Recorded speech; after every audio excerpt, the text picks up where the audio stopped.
Let's change the outer and inner tie rods on this BMW 5 Series GT today.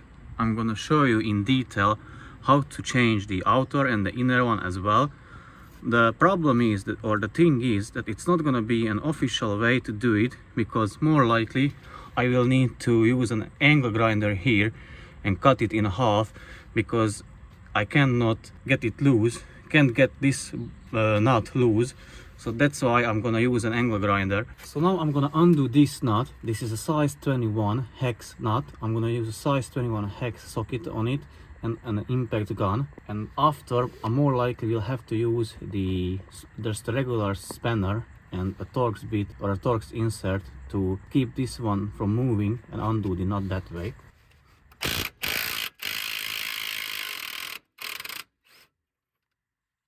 Okay, so I didn't need to use the spanner and the Torx bit because I was able to undo the nut with the impact gun itself. So now it is loose. I'm gonna just remove it and then put it back and undo this nut as well. So as you can see, I cut this one in half here where the threaded part is. Usually how you undo it, here is this nut. I think it is size 24, but I'm not quite sure on that one. So basically you grab a spanner and undo the nut just a little bit, and then you can twist off from the thread. You can twist off the outer tie rod end. Well, it wasn't the case this time because this was so stuck, so I couldn't undo it. And even though if I was able to undo it, I wouldn't be able to spin this one off. So that's why I cut it in half here and there as well, because I will need to fit my special tool on that one in order to remove it from the steering rack.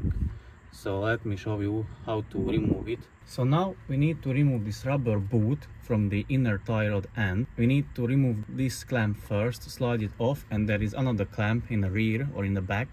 I will remove that one as well and show it to you. And I'm not gonna reuse this rubber boot. I have a brand new one, so I'm gonna refit a new one. That's why I'm gonna cut this one in half so that I will be able to remove it easier. So let's remove the first clamp.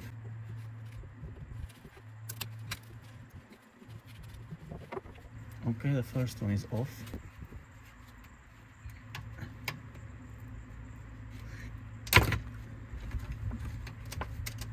So here is the rear one. I just undone it with a screwdriver, with a flathead screwdriver. And now I'm gonna cut the rubber boot in half so that I can slide it off.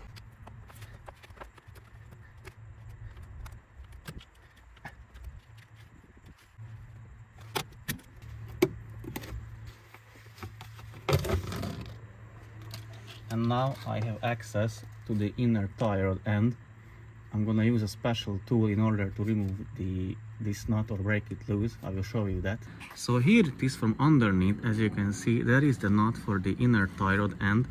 You can undo it from underneath if you remove this plastic piece, and then that way you don't need a special tool. But anyways, you will need a quite big spanner. I think that is a size 36 or 37, I'm not quite sure on that one. So you would need a very big spanner and undo it that way, or you can do it my way. I'll show you the special tool for that and how to undo it and remove it, the inner tie rod end. So here is the special tool. Basically it has 3 adapters. I chose the appropriate one which fits on the nut I'm gonna undo. So you put this big one onto the nut and slide over the whole rod, the whole tie rod, and here you either use a spanner or just a regular ratchet. I'm gonna use a 1/2-inch ratchet and undo it that way. I'm gonna show you real quick what I mean by that and how to do it.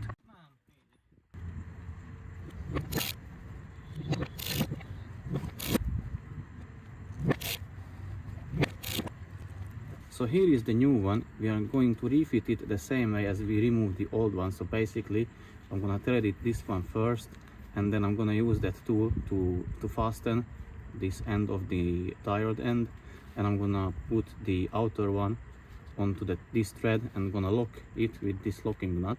So let me show you how to do it. So just basically thread this one in first.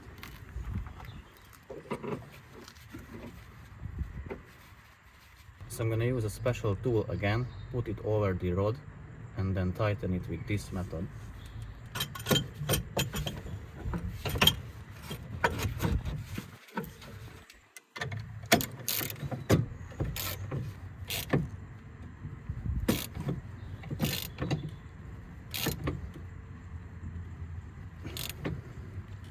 Okay, once it is tight, you can remove the tool. So now you can fit the rubber boot onto the tie rod.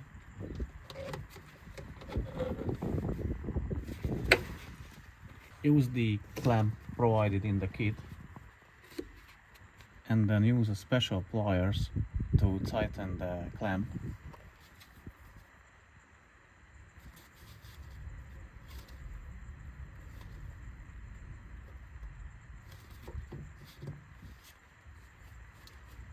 Okay, now it is tight enough. You can do the outer clamp.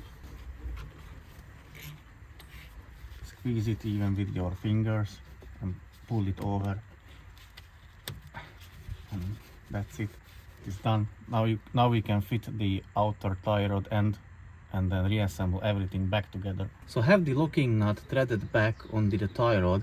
You should have measured the distance from the thread end to the nut where it was before dismantling everything, so you can put back quite or nearly the same way as it was before. In our case it doesn't matter because this car has to go on wheel alignment anyways, because the wheel alignment is so off it eats the tires anyways. But after this job you should go to the wheel alignment shop and get the wheel alignment done on your car as well, because this will put off the alignment of the car, of the wheels. So now as it is put back as far as it was before, I can twist back the outer tie rod end onto the rod. So here is the new one, and as you can see it has a cone shaped nut, so put the cone shape towards the tie rod end this way and you can start to thread it in or twist it on the inner tie rod.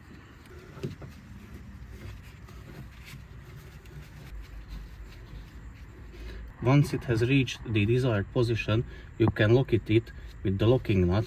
Use a size 22 spanner and lock it. You can also fit this end back to the knuckle so it won't spin when you are tightening the locking nut.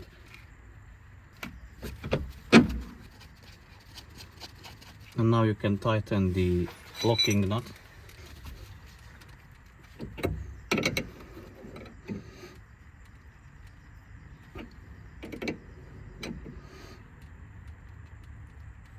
Okay, now it is tight enough. You can tighten the outer tie rod end nut. It is a 22 mil as well, so use a 22 mil spanner and tighten it.